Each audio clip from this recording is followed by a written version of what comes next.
the hidden money system that decides who gets rich first. Have you ever wondered why, after every major financial crisis, some people somehow end up wealthier than before, while everyone else spends years trying to recover? Think back to 2020. Businesses closed. Millions lost jobs. Entire industries froze. Yet within months, stock markets were hitting record highs. Home prices exploded. The world's richest people became even richer. It almost looked impossible. How can an economy be struggling while wealth grows faster than ever? Most people blame greed. Some blame billionaires.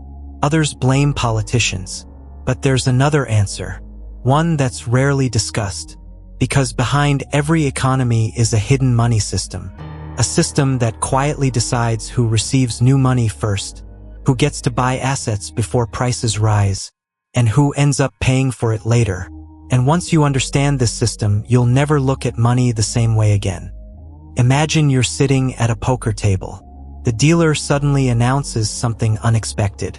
Everyone gets an extra $1,000. Sounds amazing, but then he quietly walks around the table and gives the money to only one player first. That player starts buying chips before anyone else even touches the cash.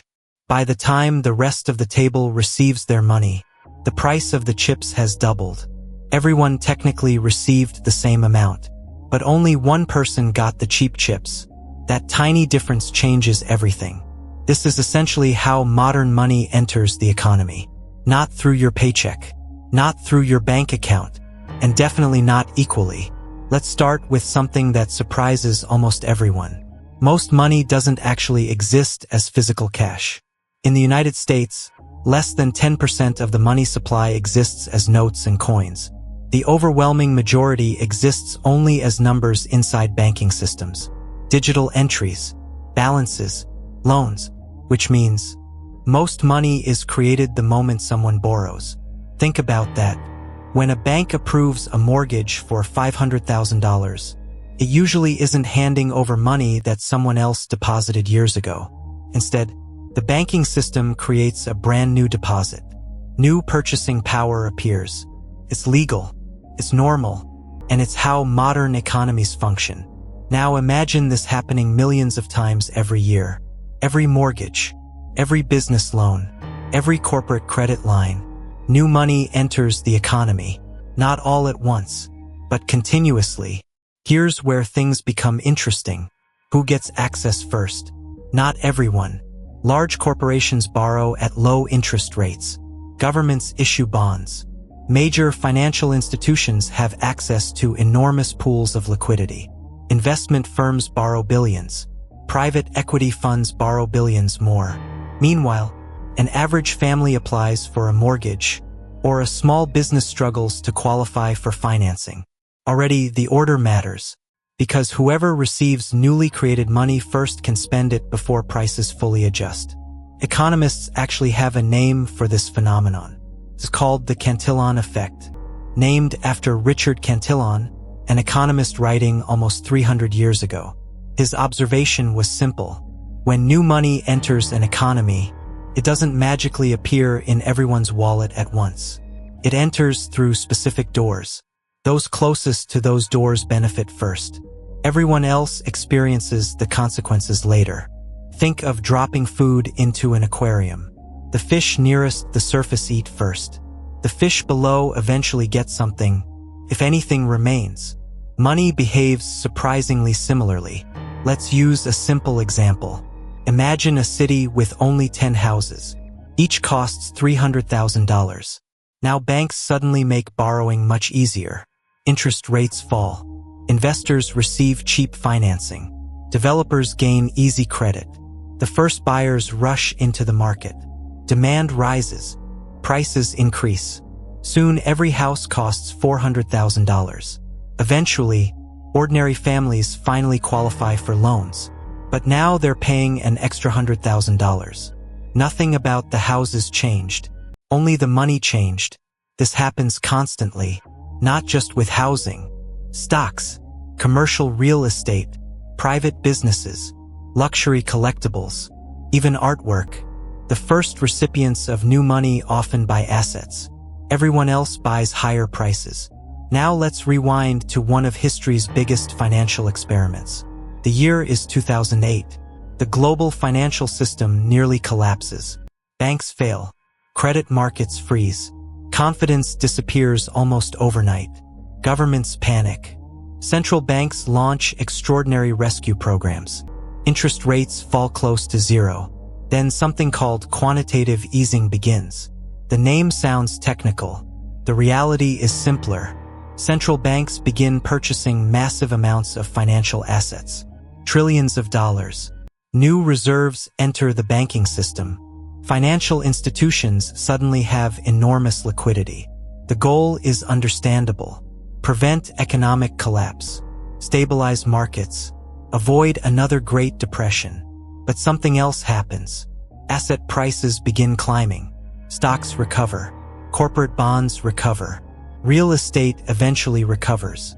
People who already owned financial assets become dramatically wealthier. People without assets. Many experienced little benefit at first. Now fast forward to 2020. History repeats itself. Only much faster. Massive stimulus. Record low interest rates. Emergency lending. Financial markets recover with astonishing speed. Technology stocks soar. Housing markets explode. Cryptocurrencies surge. Meanwhile, millions of workers face layoffs. Small businesses permanently close, and inflation eventually reaches levels not seen in decades. Again, who got the new money first mattered. But here's where people often misunderstand the story. This isn't usually the result of some secret conspiracy. It's largely a consequence of how the financial plumbing works. Money enters through financial channels. Banks, bond markets, credit systems, large institutional investors. It's like pouring water into the top of a fountain. Gravity decides where it flows first, not fairness. Now think about salaries. Imagine inflation pushes prices up 8%. Your employer gives you a 4% raise. Technically, you're earning more dollars. Realistically, you're buying fewer groceries. Meanwhile, someone whose stock portfolio rose 25% that year experienced something completely different. This creates a strange illusion. Everyone appears richer because dollar amounts increase. But purchasing power tells another story. This is one reason wealth inequality can expand even when economies grow. The first beneficiaries often own appreciating assets. Later recipients mostly face higher living costs. Housing illustrates this perfectly. Older homeowners sometimes watch their property values double. New buyers face larger mortgages, higher monthly payments, longer repayment periods. The same asset creates two completely different financial realities. Generation matters. Timing matters. Access matters. Now let's zoom out even further. Why does this system exist at all?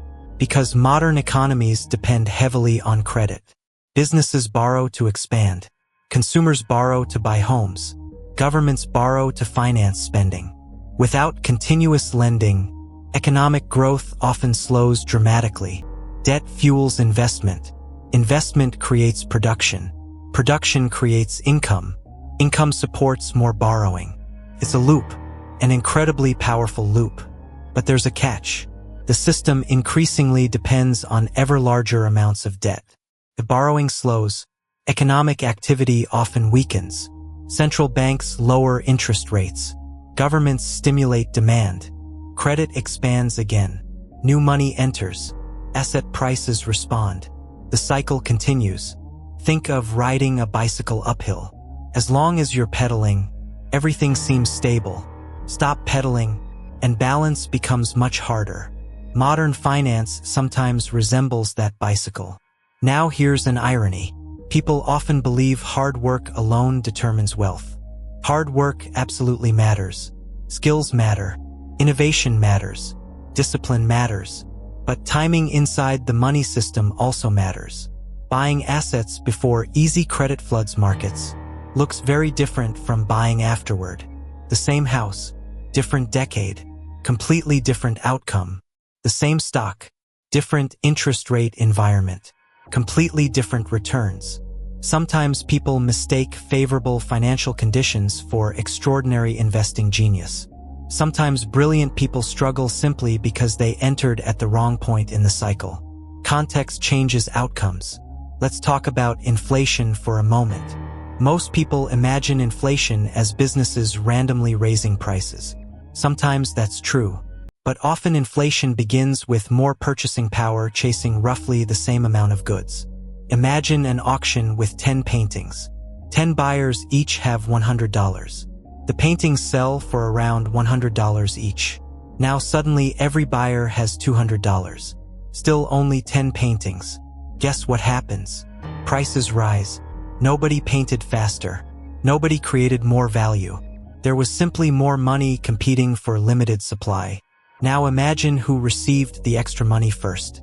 Those buyers acquire paintings before everyone realizes prices are changing. Late buyers pay much more. Again, order matters. The hidden money system isn't only about creating money. It's about timing, distribution, access, and speed.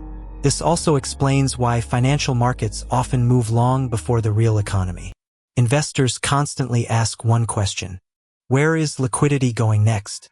Because liquidity often reaches Wall Street before Main Street. Markets respond immediately. Employment statistics react later. Consumer confidence changes later. Every headline about interest rates, every central bank meeting, every inflation report is really part of this larger story. A story about where money is flowing and who gets there first. Now you might wonder, can this system continue forever? Nobody knows. History offers mixed answers. Some countries managed decades of stable growth. Others experienced inflation, debt crises, banking collapses, currency failures. The difference usually wasn't simply printing money. It was whether economies produced enough real value to justify expanding money and debt. Because money itself isn't wealth. Real wealth is food, energy, technology, factories, skills, medicine, infrastructure. Money simply measures claims on those things. If the number of claims grows much faster than real production, tension eventually appears, sometimes through inflation, sometimes through financial bubbles, sometimes through painful recessions. Which brings us back to the question we started with. Why do some people seem to get rich almost automatically while others work harder than ever just to stay in place? The answer isn't luck alone. It isn't effort alone. And it isn't intelligence alone. It's also about position.